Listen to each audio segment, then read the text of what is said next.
Hi everyone, welcome to Life Tips by Ning.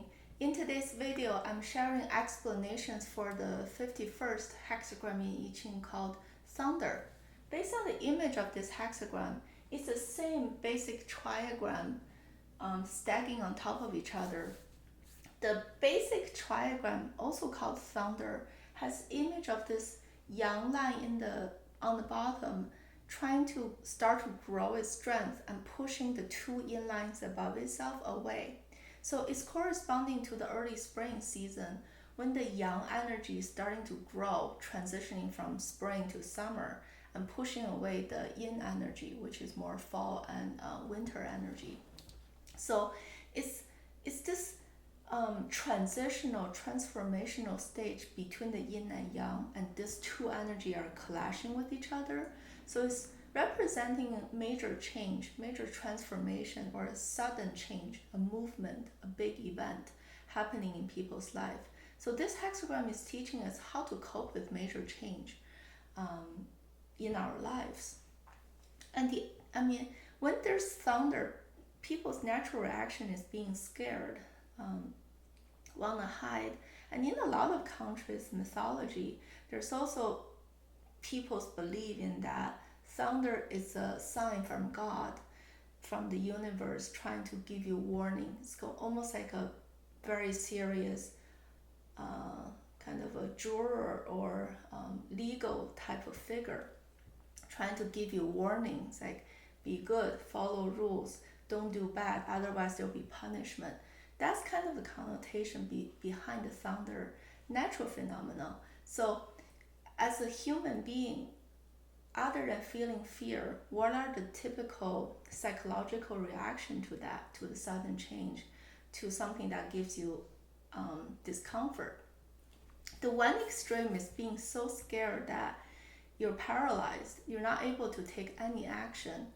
Or the opposite extreme is like, I have no reverence, I have no respect or fear of it. I am in control of everything. I have no respect to any natural spiritual law, and I'll do whatever I want. So totally ignoring the norm, the truth, or core values. Both are bad, right? So naturally the answer falls somewhere in the balanced middle zone, which is I do have respect to those kind of superpower beyond human control. I do recognize there is a law of how the universe runs, and there's like karma, there's punishment, however you want to call it, all those religious beliefs.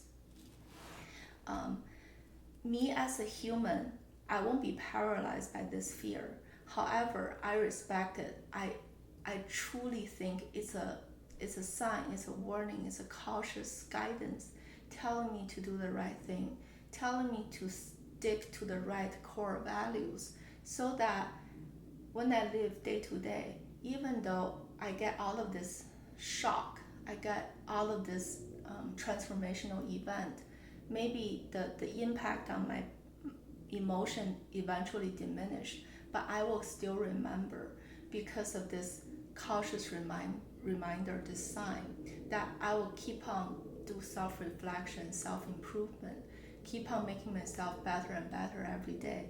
This is the right answer to cope with change. That's the whole teaching of this 51st hexagram. So let's take a look at individual lines. The initial line, this is the major line of the entire hexagram, meaning that it's the one most matching the teaching of the overall elevated hexagram level.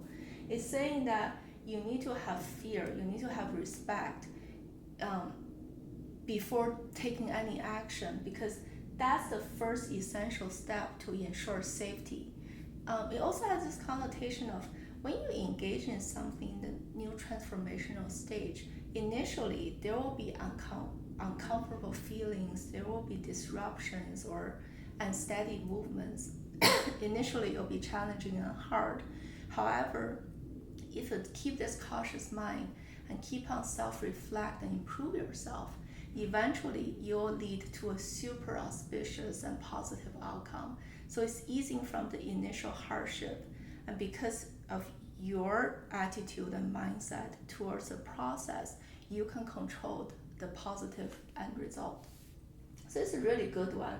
It's the best one showcasing the spirit of the hexagram. But moving to the second one, this is a yin line, even though positionally it's in the middle, which is good, but unfortunately it's sitting above the major yang line, meaning that this is a guy, by trend, you'll be pushed away, right? This yang is growing and this yin above it is diminishing. So I recognize this, the rhythm of the universe is something more powerful beyond human control. So now I recognize the timing. I'm not going to fight against it. I will retreat. And even though I may lose valuable things, please, please, please don't be foolish, like giving up your own life and safety, trying to save those money or things that will eventually disappear anyways. Preserve yourself first. Let go of those so-called valuable wealth or material in your life, because this cycle will reset in 7 days, 7 months, 7 years, in the 7th cycle, meaning that the reason it's saying 7 because counting from itself, right? 1, 2, 3, 4, 5, 6, 7. In 7, it fulfilled the whole cycle again. You'll return to you. You'll come to the beginning state. Don't even chase after those material stuff. They will come back naturally. Preserve yourself first in a time of difficulty when the trend is working against you. Moving to the third line, this one is even more fear, in a very scared, deeply psychologically scarred state compared to the initial fear. This is somebody who's so shaky that is losing his focus. It's like, what to do? I'm so shocked by this big change. I'm kind of losing direction. In that kind of state, it's calling out the importance of being cautious again. Don't be scared, but don't be overreacting and just running without preparation. It's emphasizing the importance of being cautiously prepared, thinking through all the options, be very well planned, and then do it. Take action. That's the only way that will get you out of this current stage of being shocked and uncomfortable transformational stage. It's like a lot of change in your life. So it's calling out the importance of cautious action, prevent further harm. And if you don't do anything and getting stuck in this reactive, fearful stage, that will do you no good. It's saying pull yourself out with action, but being very prepared so you can do the right thing and pick the right path.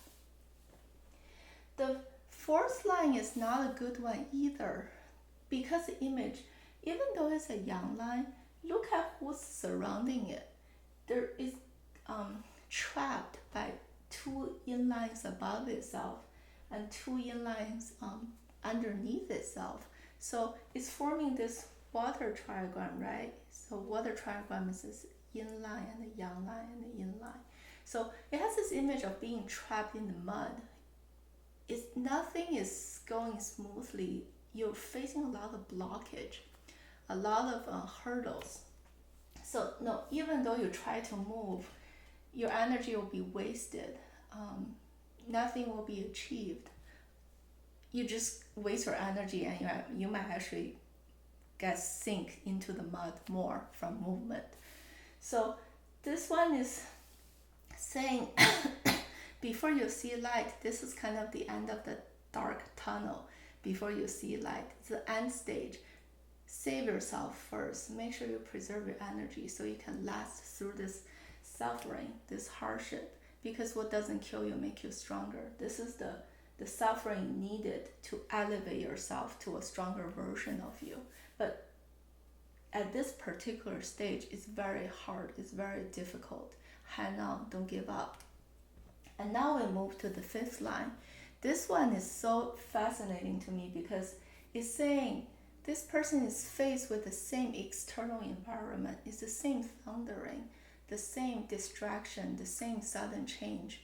However, because you're able to stay grounded, there's no major loss. You might incur some hiccups here and there, but in the end, you're so steady and focused and grounded and centered that you're not having you're not falling victim to the external environment. You have some sort of a human mind strength to control it so that you can prevent major loss. And what makes you strong, make you elevated, is all this previous suffering and hardship, the loss, the extreme fear, this feeling of getting stuck. And once you go through all those sufferings in the past, even though you're facing with the same condition, you are a stronger person, so you can drive a different outcome. This is very inspirational just to encourage people to move with caution and preparation. Eventually, when you're faced with the same change, the same amount of severity, you can navigate that situation way better and you can come out stronger. The last line is saying that this is the ending stage of thunder prepared movement. Now it's time to stay still and reflect on your past journey, your success, and it's not the time to continue to move forward to advance, because that will incur a lot of disaster and misfortune. This is the beauty of I-Ching is all about the balance between the yin and yang energy. Thunder itself is very young energy. It's the early spring, kind of everything come back to life. It's all revived, right? The young energy is getting stronger and stronger. It's about how to move, when to move, how to not lose this courage through this change, so you can eventually triumph out of the hard situation. But the ending stage is actually calling that yin energy to balance the overall yang energy. Now you've done it, you learned it, you already elevated yourself. Reflect, calm, take a breath. Now is not the time to move further, because constantly movement will give you another unexpected risk or harm. Now it's time to reflect, just stay still, enjoy it, and reflect on your learnings throughout this long journey. So that's the teaching of the 51st hexagram. Thank you guys for watching, and I'll see you next time. Bye.